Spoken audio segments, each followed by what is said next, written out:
Bon, ça va, hein. J'ai accompli mon devoir de citoyen, donc ça va, il n'y a pas grand constat, sauf que le taux de participation est très faible ici à Ndiobène, dans ma centre de vote. Et j'ai constaté aussi qu'il n'y a pas beaucoup de problèmes à signaler au niveau du centre de vote. Donc le vote se déroule bien, tout se passe bien. Sauf que le taux de participation est très faible. Donc j'ai vérifié tout à l'heure le registre, on est à 50% de participation à 16h ou bien à 17h30 comme ça. Donc le taux de participation est très faible.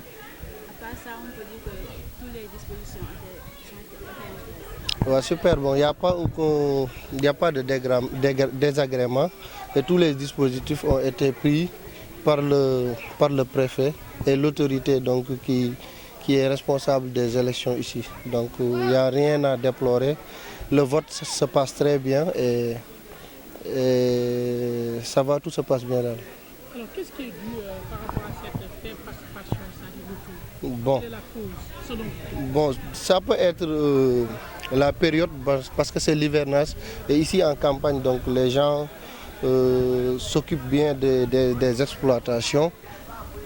Ça peut être dû aussi du fait que voilà, les promesses politiciennes, parce que les gens sont découragés un tout petit peu, je peux dire ça. Il y a beaucoup de gens qui ne sont pas venus, mais attendons donc la fermeture du bureau de vote pour voir si le taux de participation va évoluer ou pas. Êtes-vous rassuré d'une victoire? Ici à Ndiobène, Oui. ah bon, je peux dire oui parce que je suis un fils du terroir. Je vis ici avec eux, donc voilà, je suis rassuré. Tout ce qui devait être fait a été fait, donc bon, tout le reste, on laisse ça entre les mains de Dieu et aux électeurs aussi, parce qu'ils sont libres de choisir leur leader.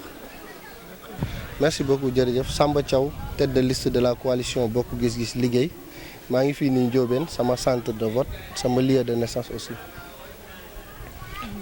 taxawaay bi tey ci nga xam ne mooy wote bi. waaw vote bi depuis ce matin ñëw naa fi ñëwati fii donc ça se passe très bien nit ñi ñu ngi voté ñu ngi génn mais li ma ci seetlu mooy taux de participation bi dafa faible par rapport aux autres yi fi daan xew parce que bu njëkk da nga daan ñëw fekk nit ñi di buuxante ci bureau de vote yi ku ci nekk bëgg a voté mais actuellement nii j'ai constaté que voilà ci bureau de vote yi gis nga ñëpp voté nañ c'est calme ñu ngi dugg ñu ngi génn mais amul benn problème mais taux de participation bi dafa wàññeeku trop par rapport ak yi fi daan am.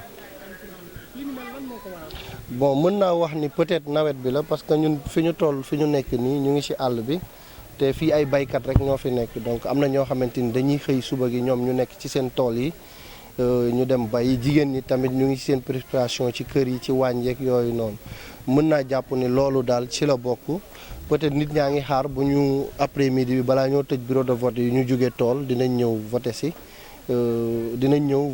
voter si donc beneen bi ci des tamit aussi xam nga nit ñi aussi tamit dañoo sonn ci politiciens yi aussi tamit des fois parce que li ñu leen di wax daal des fois duñ ko gëm moo tax am na ñu bëri ñoo xamante ni dañuy préférer toog seen kër au lieu ñuy dem di voter ji parce que duñu gis ci seen bopp ci affaire yi voilà parce que dañuy wax ni voilà dañuy élire nit ñoo xamante ni duñ ci gis suñu bopp daal maintenant ils préfèrent ñu toog seen kër au lieu ñu dem voter ji.